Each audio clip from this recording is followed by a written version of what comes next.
오늘 우리가 함께 나눈 말씀은 아주 막 엄청나게 많습니다. 아까 이사야서도 읽으셨고 또 누가복음도 읽으셨고 또 우리가 함께 오늘 읽으신 교동문도 오늘 본문에 해당합니다. 또 같이 읽지 않았지만 히브리서도 있고요, 창세기도 있습니다. 오늘 이제 정해진 그 성서 일과가 그렇습니다. 그래서 이것을 어떻게 할까? 항상 성서 일과를 어떻게든 막 잘 못하지만 어떻게든 그걸 꿰어서 하나로 만들어 보려고 애를 쓰다 보니 꿰는 것까지는 어찌저찌 성공을 하는데 뭐 제 능력은 아닙니다만 줄이는 걸 못해서 항상 설교 시간이 너무나 길어지는 바람에 많은 분들이 괴로워하신다는 또 첩보를 제가 듣고 한동안 한 본문만 열심히 했는데 그래도 줄어들지 않는 저를 보며 무엇을 하나 똑같구나. 그래서 다른 본문들을 계속 묵상을 하다가 이번에는 되게 안 들어맞는 것 같은 느낌을 너무 받아서 역시 이번에도 그러면 하나만 할까 하던 찰나에 이게 또 이렇게 연결이 되네? 라는 것을 또 이렇게 발견을 하게 되어서 또 그 기쁨을 저만 알 수 없지 않겠습니까? 그래서 여러분들과 함께 나누고자 오늘 본문을 유독 많이 들고 제가 나타났습니다. 이 말씀들을 통해서 오늘 여러분들께도 저와 동일하게 저보다 그 이상으로 더 많은 은혜가 여러분들에게 임하시기를 간절히 바랍니다. 우리가 오늘 읽은 그 말씀에 따라서 제목을 제가 정해봤는데 믿음으로 뿌리고 감사로 거두는 삶이다. 이렇게 말씀의 제목을 삼아 보았습니다. 그러니까 우리나라에서는 원래 심는다라는 표현을 쓰죠. 그런데 이제 이 성경에서는 씨를 뿌린다라고 이렇게 이야기를 합니다. 서로 농사의 특성상 다른 부분인데 저도 그 씨를 뿌리기는 합니다. 깨 같은 거 그냥 쫙 뿌려놓고 대충 나면은 그거 다시 옮겨 심으면 되니까 저도 뿌리기는 합니다. 어쨌든 그런 농사 짓는 것에 빗대어서 우리가 이렇게 제목을 제가 정했는데요. 믿음으로 뿌리고 감사로 거둔다. 이 제목이 오늘 이제 말씀을 통해서 우리가 함께 나눠 보도록 하겠습니다. 오늘 우리가 읽은 본문들이 시대와 배경이 조금씩은 다릅니다. 왜냐하면 구약, 신약 이렇게 나눠져 있기 때문에 당연히 시대적 배경은 다릅니다. 그런데 시대적 배경은 다르지만 항상 우리에게 같은 질문을 던지는 것이 바로 하나님의 말씀이죠. 근데 오늘 그냥 막 자세한 얘기는 생략하고 바로 질문을 여러분들께 던져드리자면 바로 이 질문을 오늘 우리가 받아야 합니다. 하나님은 왜 우리의 예배와 헌신을 기뻐하지 않으시는가? 갑자기요? 기뻐하지 않으신다라고 누가 알려줬나요? 갑자기요? 이렇게 하면 좀 어렵죠. 그러면 이렇게 다시 질문을 하자면 하나님은 언제 우리의 예배와 헌신을 기쁘게 받지 않으실까? 그렇죠? 하나님께서 언제 우리의 예배를 받으시고 언제 우리의 예배를 받지 않으실까입니다. 오늘 우리가 처음에 교동문으로 보았던 시편 50편 말씀이 있습니다. 우리가 읽은 부분 약간 이제 뒤쪽인데요. 10절에 보면은 어떤 말씀이 등장을 하냐면 시편 50편 10절 말씀입니다. 함께 읽어보실까요? 이는 삼림의 짐승들과 뭇 산의 가축이 다 내 것이다. 맞죠? 이 세상에 있는 모든 만물이 하나님의 것인데 저 들에 뛰노는 짐승들이 왜 하나님의 것이 아니겠습니까? 제가 약간 재미있는 이야기가 있는데 제가 미국에서 공부를 할 때 저희 학교가 이제 워싱턴 DC에 있었는데요. 도심지입니다. 도심지. 그런데 이게 뒤에 작은 언덕들, 동산들이 있어요. 작은 동산들이. 그런데 사슴들이 삽니다. 너무나 자연이 잘 보호가 되어 있다 보니까 사슴, 너구리, 여우, 별별 애들이 다 나타나는데 사슴들이 그냥 학교 주차장으로 막 내려와서 이게 막 돌아다닙니다. 그러니까 그냥 가서 만지면 만질 수도 있을 텐데 사슴이 도망가니까 만지지 못할 뿐이죠.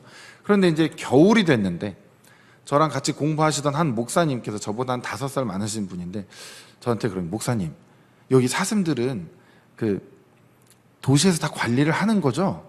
그러니까 겨울에는 얼어 죽으니까 다 잡아서 어디다가 안전하게 가둬놨다가 이렇게 봄이 되면 다 풀어놓는 건가요? 저 너무나 황당한 질문을 받아서, 아니 그럴 리가 있겠습니까? 쟤들 어떻게 다 잡아서 다 가두겠습니까? 얼마나 빠른데요. 아니 뭐 들증 뭐 호랑이나 사자도 놓치는 게 사슴인데 어떻게 그걸 다 잡겠느냐고. 그냥 미국은 우리랑 달라서 자연이 워낙에 좋으니까 애들이 먹고 살 것도 많고 풀도 많고 물도 많고 하니까 알아서 이렇게 다 돌아다니는 겁니다. 이제 이런 대화를 했던 기억이 납니다. 그래서 제가 집에 살 때도 막 문 열어보면 사슴이 와 있고 막 토끼가 와 있고 막 이러거든요. 여우 한 10마리가 달려가는 걸 보고 전 놀래가지고 막 도망간 적도 있고. 그런데 하여튼 그런 모든 들짐승들이 주변에 막 돌아다니는 것들을 우리가 보는데, 걔들을 누가 먹여 살리니까? 워싱턴 DC에 어디서 동물 부서가 따로 있을까요? 하나님께서 다 먹이고 입히시고 하신다는 것입니다. 그러니까 오늘 우리가 읽은 말씀, 살림의 짐승과 가축이 다 내 것이다 라는 이 하나님의 말씀이 우리에게는 믿음으로 받아지는 것이죠. 그런데 이 뒤에 말씀들이 조금씩 뭐지 싶은 이상한 내용들이 등장을 하는데, 11절부터 여러분들 눈으로 보시되 제가 세 번역 성경으로 한번 읽어 드리겠습니다. 시편 50편 11절부터 13절까지입니다. 산에 있는 저 모든 새도 내가 다 알고 있고 들에서 움직이는 저 모든 생물도 다 내 품 안에 있다. 내가 배고프다고 한들 너희에게 달라고 하겠느냐? 온 누리와 거기 가득한 것이 모두 나의 것이 아니더냐? 내가 수소의 고기를 먹으며 숫염소의 피를 마시겠느냐? 하나님께서 이렇게 지금 말씀을 하셨습니다. 이게 무슨 의미일까요? 내가 언제 염소가 먹고 싶다고 했냐? 뭐 염소의 피를 먹고 싶다고 했냐? 왜 내가 그것들을 너희들에게 달라고 하겠냐? 이겁니다. 그런데 왜 자꾸 갖다 바치죠? 이스라엘 백성들 보면 왜 자꾸 갖다 바칩니까? 제사법이 그러니까. 그렇죠. 그러면 하나님이 달라고 하신 겁니까? 아닙니까? 이상하죠? 왜 짐승을 잡아서 하나님께 바쳐야 하는지 그 이유를 망각했기 때문에 하나님께서 이 말씀을 하시는 겁니다. 왜 짐승을 잡아서 그 피를 내서 하나님께 다 바치죠? 왜 하나님께서 그것을 너희들에게 이렇게 제사해라, 이렇게 동물을 잡아라, 왜 그렇게 정해 주셨을까요? 바로 죄 때문이죠. 우리의 죄를 우리가 해결할 수 없으니까 그 짐승에게 내 죄를 전가시키고 그 죄를 죽여서 하나님께 올려드려야만 내 죄가 사해지기 때문인데, 이들의 지금 제사는 그 형식은 하나도 틀림이 없을지 모르나 그 짐승에게 나의 죄를 전가하며 안수하며 기도하는, 그리고 그 짐승이 처절하게 죽어가는 그 모습을 보면서 내가 원래 이렇게 죽었어야 하는 죄인인데 라는 그 참회함이 빠져 있다라는 것이죠. 그 참회가 빠졌기 때문에 무엇이 빠지겠습니까? 당연히 감사도 빠질 수밖에 없습니다. 이 죽어 마땅한 내가 살아있음이 하나님의 은혜라는 그 감사를 지금 누리지 못하고 있는 것이죠. 이사야서 1장에 가보니까 하나님께서 더욱 강하게 말씀하십니다. 너희의 무수한 재물이 내게 무엇이 유익하냐, 이렇게 말씀을 하시는데, 제가 말씀을 미리 드렸는데 한번 11절부터 14절까지 함께 읽어보겠습니다. 함께 읽겠습니다. 주님께서 말씀하신다. 무엇하러 나에게 이 많은 재물을 바치느냐? 나는 이제 순양의 번제물과 살찐 짐승의 기름기가 지겹고, 나는 이제 수송아지와 어린 양과 숫염소의 피도 싫다. 너희가 나의 앞에 보이러 오지만 누가 너희에게 그것을 요구하였느냐? 나의 뜰만 밟을 뿐이다. 다시는 헛된 재물을 가져오지 말아라. 다 쓸모없는 것들이다. 분향하는 것도 나에게는 역겹고 초하루와 안식일과 대회로 모이는 것도 참을 수 없으며 거룩한 집회를 열어놓고 못된 짓도 함께 하는 것을 내가 더 이상 견딜 수 없다. 나는 정말로 너희의 초하루 행사와 정한 절기들이 싫다. 그것들은 오히려 나에게 짐이 될 뿐이다. 그것들을 짊어지기에는 내가 너무 지쳤다. 하나님께서 지쳤다라는 말씀을 쓰시다니요. 피곤하지도 아니하시고 졸지도 주무시지도 아니하시는 우리 하나님께서 지쳤다라는 표현을 어떻게 쓰실까? 저는 이 말씀이 지쳤다이기도 하지만 정말 질렸다라는 말씀으로도 들리기도 하고요. 다양한 표현들이 나올 수 있겠지만 하나님께서는 겉으로는 거룩하게 예배당에 와서 예물을 정성껏 드리는 것 같지만 그 속에는 너무나 추악한 것들이 가득한 그 이스라엘의 모습을 하나님께서 보시면서 너무나 가증스럽고 역겹다라는 말씀을 하시는 겁니다. 그냥 오지 마라. 와서 여기 땅만 밟고 가는, 예배는 드렸지만 너 와서 땅만 밟고 간 거다. 그럴 거면 뭐하러 그 짐승은 들고 오냐? 짐승만 불쌍하게, 돈만 아깝게. 하나님 그러시는 겁니다. 내가 언제 그런 거 달라고 그랬냐? 더 흠없는 거 드리려고 이상한 거래들이 시작되고, 하나님은 그런 모든 것들을 바라보시며 너무나 참아주셨지만 결국 하나님께서는 이제 이사야 선지자를 보내셔서 그들에게 책망을 하기 시작하시는 것이죠. 그리고 결국에는 어떻게 됩니까?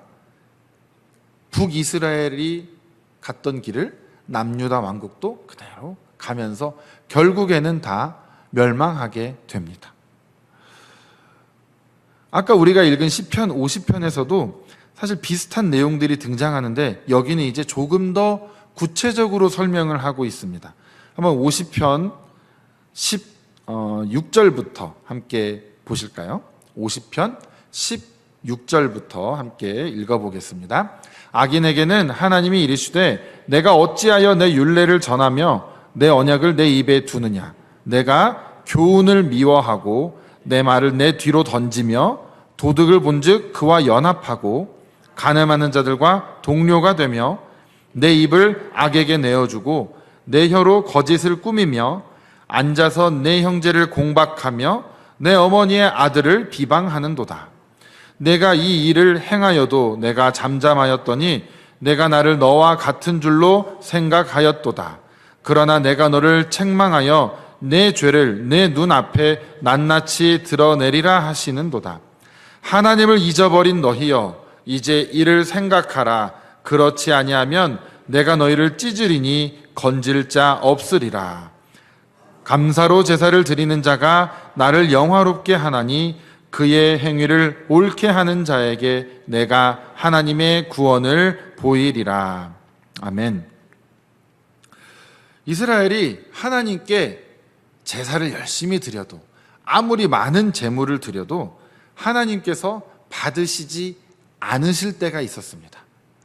이유는 오늘 읽은 23절, 방금 읽으신 감사로 제사를 드리는 자가 나를 영화롭게 하나니 그의 행위를 옳게 하는 자에게 내가 하나님의 구원을 보이리라.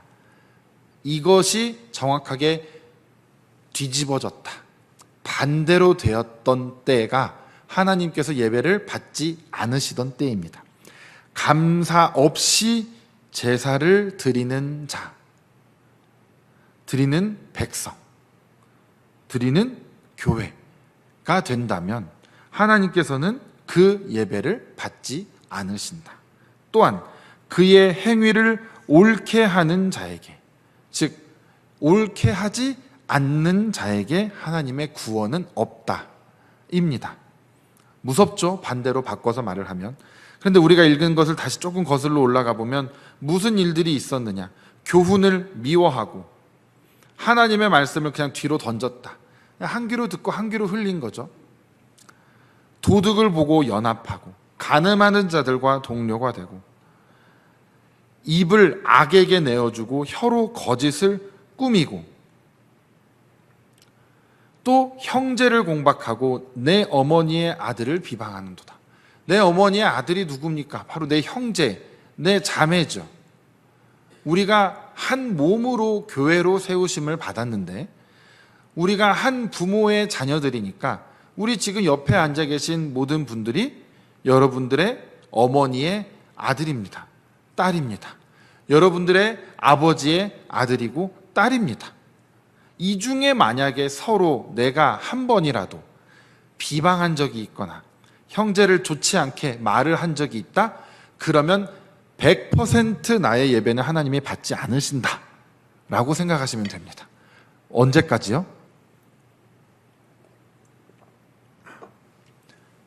회개할 때까지. 모르겠습니다. 받으실 수도 있겠죠. 그렇지만 여기 말씀에 따르면 받지 않으시는 것 같습니다. 그렇다면 우리는 무엇을 어떻게 해야 하는 것인가? 우리가 사정에 따라서는 감사는 있지만 재물 없이 예배 드릴 수도 있습니다. 그렇죠? 그냥 재물을 예를 들어 헌금이라고 본다면 우리는 감사한 마음은 있지만 가진 게 없어서 없이 드릴 수도 있잖아요.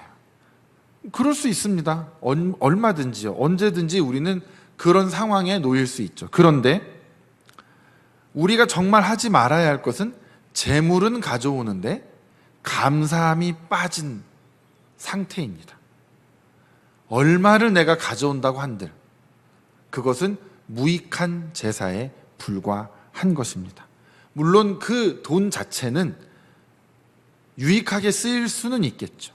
하지만 본인에게는 그 제사 자체는 무익한 제사일 수 있다라는 것입니다. 하나님께서는요, 재물을 원하시는 분이 아니십니다. 우리는 그것을 잘 분별해야 합니다. 다만 감사의 제사를 드리기를 바라시죠. 오늘 읽은 시편 50편의 14절, 15절에 보면 감사로 하나님께 제사를 드리며 지존하신 이에게 내 서원을 갚으며 15절 환난 날에 나를 부르라 이렇게 기록되어 있습니다. 감사로 제사를 드려야 하며 혹 하나님께 서원한 것이 있다면 반드시 갚으셔야 하며 또 환난이 우리에게 닥칠 때 무엇을 하라고 합니까? 나를 부르라. 내가 너를 건질 것이다. 그리고 네가 나를 영화롭게 할 것이다. 놀라운 것은 뭔지 아십니까? 내가 너를 건지리리. 하나님이 우리를 건져주시는데 우리가 하나님을 영화롭게 한다고 합니다. 이 말이 됩니까? 우리는 그냥 건짐받은 게 단데 어떻게 내가 하나님을 영화롭게 할 수 있겠습니까? 건져주신 것도 하나님이신데 구원해 주신 것도 하나님이신데 우리가 무엇을 한 것이 있다고 하나님을 영화롭게 해드릴 수 있겠습니까? 하나님을 높여드릴 수 있겠습니까? 사실 하나님은 앞서도 계속해서 나왔지만 산짐승 이런 거 재물 이런 게 하나 없어도 또 우리가 높여드리지 않아도 이미 하나님은 하나님 자체로 영화로우신 분이고 영광 그 자체이신 분입니다. 대체 우리가 무엇을 통해서 하나님을 영화롭게 해드릴 수 있겠습니까? 바로 환난 날에 하나님을 찾는 그 행위가 하나님을 영화롭게 해드리는 겁니다. 조금 더 설명을 하자면 하나님의 자녀가 하나님의 자녀로서 해야 할 것을 하고 있으면 그것이 하나님을 영화롭게 해드리는 것입니다. 내가 좋은 대학을 가고 좋은 직장을 가고 또 내 자녀들이 뭐가 잘 되고 많이 벌고 하나님은 그런 거 하나도 관심이 없으십니다. 내 말씀대로 사냐 그렇지 못하느냐 네가 나에게 순종하느냐 아니냐 하나님은 그거 하나만을 보시고 우리를 평가하신다면 여러분들이 자녀들을 위해서 무슨 기도를 해야 되며 나의 미래를 위해서 무슨 기도를 해야 되겠습니까? 잘 먹고 잘 사는 기도보다 우선시 되어야 할 것이 평생 하나님을 떠나지 않으며 평생 하나님의 말씀을 경청하며 순종하며 사는 삶을 살기를 간절히 바라는 그 기도가 가장 최우선이 되어야 되지 않겠습니까? 다시 한번 말씀드리자면 우리가 하나님을 영화롭게 해드리는 것은 무엇을 이룩하거나 결과물을 낼 때가 아닙니다. 그냥 있어야 할 것이 제자리에 있을 때, 지켜야 할 것을 지킬 때, 해야 할 것을 할 때, 하지 말아야 할 것을 하지 않을 때, 한마디로 하나님께서 정하신 법칙 그대로 이루어지는 세상이 된다면 그것이 바로 세상의 이치를 만드신 지으신 그분의 뜻이 그대로 이루어지는 것이므로 그것이 바로 하나님을 영화롭게 해드리는 것입니다. 그런데 이스라엘 백성들은 결국 그 길을 가는 것을 참 힘들어 했습니다. 하나님의 진노와 심판을 당하기도 했고 나라가 완전히 망하게 되는 일도 경험하게 됩니다. 그래서 이들이 포로기 때 정말 뼈저리게 후회하고 회개합니다. 그리고 다시는 그렇게 되지 않으리라 다짐하면서 율법을 정말 열심히 가르치고 외우도록 합니다. 처음엔 잘했겠죠. 그런데 그 또한 변질이 됩니다. 율법을 너무 지키려고 한 나머지 율법을 지키는 행위 자체가 우상이 되어버렸습니다. 그것을 잘 지키고자 여러 가지 규율을 만들다 보니 정말 본질적인 생명, 정의, 돌봄, 사랑, 희생 이런 것들보다 율법을 지키는 그 행위와 때로는 허세와 체면과 지위 이런 것들이 더 중요해지고 말았다라는 것이죠. 그것을 한마디로 외식하는 자들이 되었다라고 할 수 있습니다. 예수님께서도 마찬가지셨죠. 오늘 우리가 읽은 누가복음 12장에서도 저 앞에서부터 우리는 32절부터 읽었지만 앞에서부터 쭉 보시면 하나님께서 외식하는 자들에 대한 이제 이야기를 하십니다. 1절에 바리새인들의 누룩 곧 외식을 주의해라. 근데 누룩이라고 왜 하시는지 아십니까? 누룩은 조금만 있어도 다 퍼져버리기 때문입니다. 정말 조심하고 또 경계하라는 말씀이죠. 그래서 바리새인들은 경건한 모양은 있었는데 그 안에 마음이 없었다라는 것이죠. 즉 제사는 있는데 감사는 빠진 형태가 되었다라는 것입니다. 그럼 우리는 이제 질문을 해야 되겠죠. 왜 이스라엘이 또 왜 바리새인들이 그리고 어쩌면 우리가 왜 하나님께 감사로 제사를 드리지 못했는가? 또 우리는 왜 그럴 때가 있는가? 근본적인 원인은 믿음의 부재라고 말을 할 수 있겠습니다. 히브리서 11장 6절에서 이렇게 말합니다. 믿음이 없이는 하나님을 기쁘시게 하지 못하나니 하나님께 나아가는 자는 반드시 그가 계신 것과 또한 그가 자기를 찾는 자들에게 상 주시는 이심을 믿어야 할지니라. 아멘. 감사가 없는 제사 그리고 이것이 조금 더 확장을 해 나가자면 헌신은 없는데 뭔가 제자가 되어가는 과정. 나는 예를 들어 말하자면 제자 훈련을 열심히 받았는데 헌신은 하지 않는 모습. 또 뭐 위선적인 경건 이런 거의 근원에는 언제나 믿음의 결핍이 동반된다라는 것입니다. 왜냐하면 믿음이 무엇을 붙잡는 것입니까? 보이지 않는 것을 현실로 우리가 만들어내는 것이 믿음입니다. 우리가 만드는 것은 아니지만 보이지 않는 것을 믿는 것이 바로 믿음입니다. 오늘 또 동행 그 본문 중에 창세기 15장이 등장하는데 그것이 무엇이냐면 하나님께서 아브라함에게 너에게 자손을 줄 것이다라고 말씀을 해 주시는 그 대목입니다. 아브라함이 믿었을까요? 믿지 못했을까요? 처음에는 믿지 않았습니다. 그런데 하나님께서 거듭 말씀하시니까 15장 6절에 갑자기 아브라함이 여호와를 믿으니 라는 구절이 등장합니다. 그리고 여호와께서 이를 그의 의로 여기셨다라고 되어 있습니다.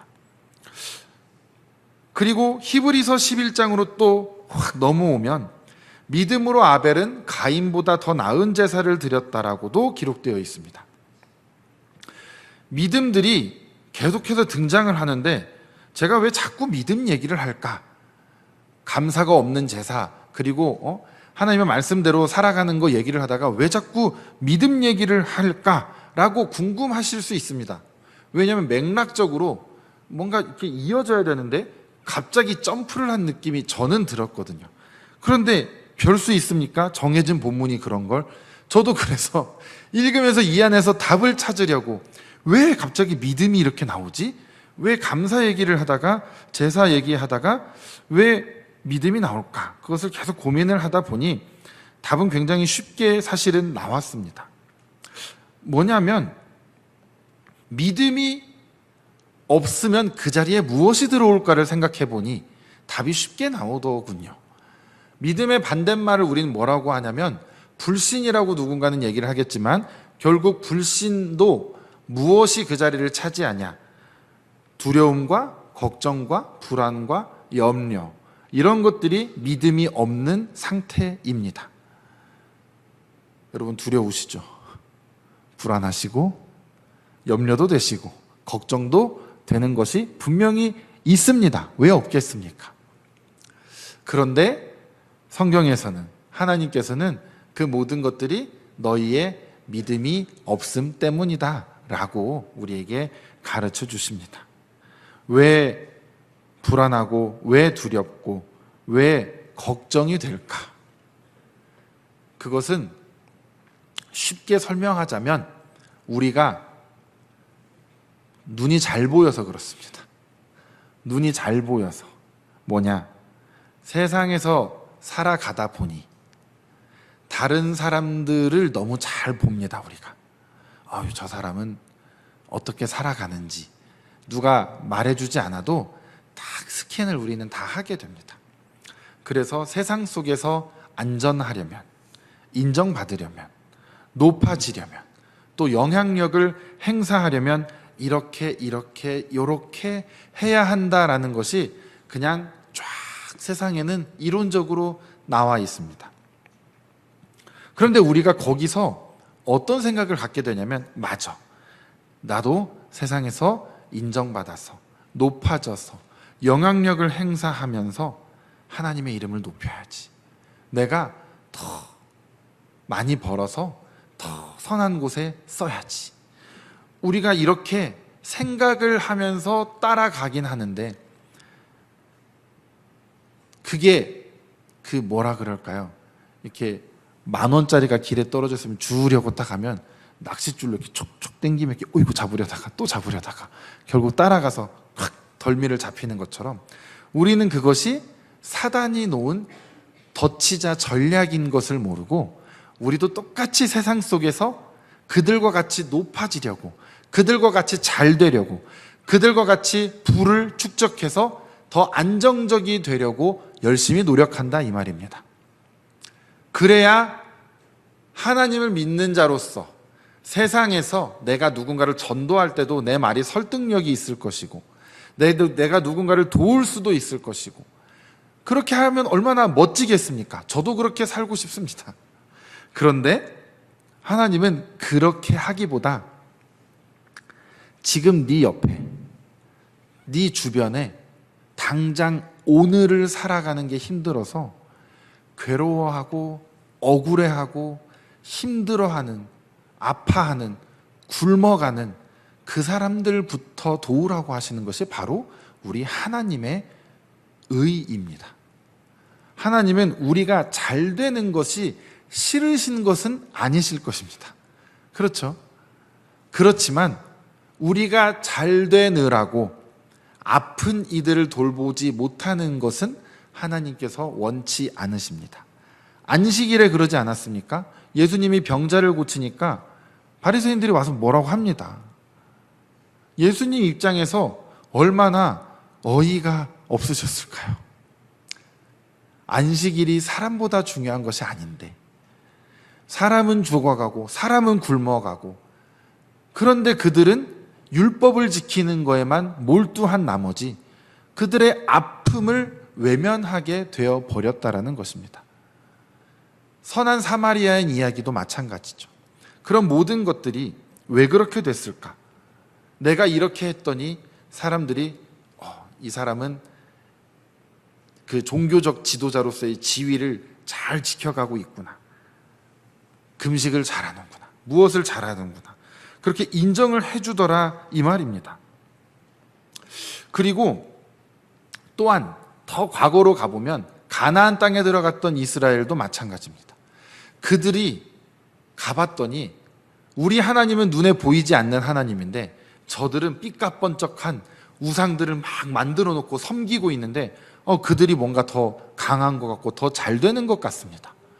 그러니까 자꾸 그들의 것을 따라하게 되고, 그것을 따라하다 보니 결국은 하나님의 말씀에서 벗어나게 되는 것인데, 그것들이 다 어디에서 오는 것이냐면 결국 하나님을 신뢰하지 못하는, 즉 믿음의 부재 때문에 오는 것이다. 바로 그것입니다.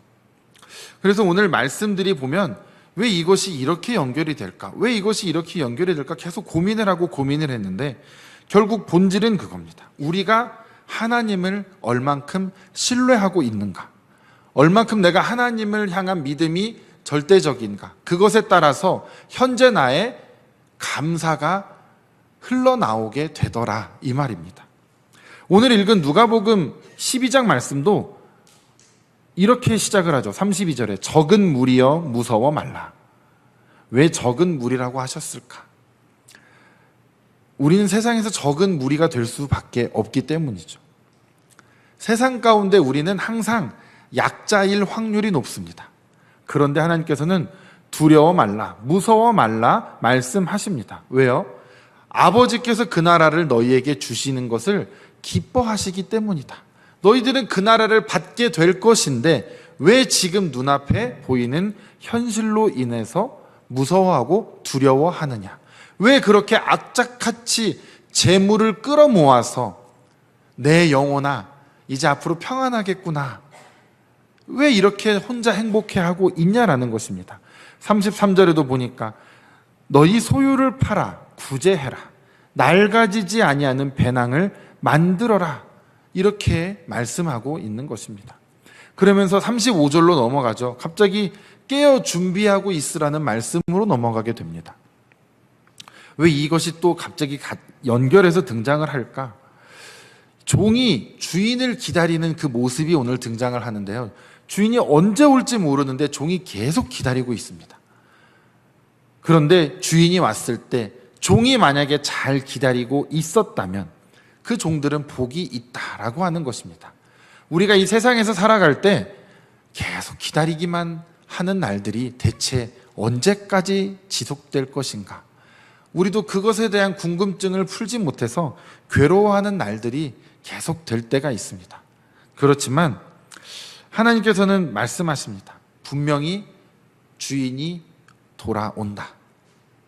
그때가 언제인지 알지 모르겠지만 깨어 기다리기를 바란다. 우리에게 그 믿음을 갖기를 원하시는 것입니다. 그 믿음이 흔들리기 시작할 때 우리는 다른 것들을 찾기 시작하고 그것이 잘 되지 않으니까 그 안에서 자꾸 두려움이 우리 안에 섞여 들어오는 것입니다. 그 두려움 때문에 우리는 또 주님을 더 신뢰하지 못하게 되는 것이죠. 우리가 왜 하나님을 신뢰할 수 있는가? 그것을 잘 생각해 보면 최초로 우리가 아까 말씀 시작에 나누었던 왜 그 가축들을 나에게 바치라고 하시는지 그것을 다시 기억하면 훨씬 쉬워집니다. 왜요? 우리의 죄를 해결하실 분은 오직 하나님밖에 안 계시기 때문입니다. 그 은혜로 인해서 이미 구원받은 내가 하나님을 기다리는 삶을 살아갈 수 있다라는 것이죠. 하나님이 우리를 테스트하려고 문 모퉁이에서 언제 오나 계속 기다리나 보자, 우리가 뭐 아이들 테스트하는 것처럼 그렇게 하나님께서 하고 계시는 그런 분이 아니십니다. 하나님이 정한 때가 있고 우리는 그 때를 알지 못해서 문제가 해결되지 않은 상태로 우리는 이 땅에서의 생을 마칠 수도 있고 그렇지 않을 수도 있습니다. 하지만 그것이 하나님이 우리에게 거짓말을 하신 것이 아니라 분명히 하나님이 정한 때는 있다라는 것, 그것을 왜 우리는 신뢰할 수 있나? 하나님이 나를 구원하신 분이시기 때문에. 그거 하나만으로 우리는 그 믿음을 가지고 하나님을 신뢰하며 나아가는 것이고, 그 믿음이 흔들리지 않을 때 다른 것에 눈 돌리지 않게 되며, 그것이 유지가 되는 동안에 우리의 예배도 감사의 예배로 하나님께 나아갈 수 있게 된다는 것입니다. 우리가 그래서 이 믿음이 우리 안에 반드시 존재해야 우리의 예배가 감사로 하나님께 올려질 수 있다라는 것, 이것을 꼭 기억하시고 그렇게 감사로 또한 믿음으로 살아가신 우리 모두가 되시기를 주님의 이름으로 축복합니다. 주님 감사합니다. 오늘도 우리 말씀을 통하여 가르쳐 주시고 우리와 함께 하여 주심에 감사를 드립니다. 우리가 그동안 주님을 섬기고 주님께 예배하는 가운데 우리 안에 감사가 없었다면, 우리가 단순히 왜 내가 감사할 것이 없는지를 살펴보기보다는 내 안에 믿음이 사라진 것은 아닌지, 내 안에 두려움이 가득한 것은 아닌지 우리가 기억하게 하여 주시옵소서. 감사드리오며 거룩하신 예수님의 이름으로 기도드렸습니다.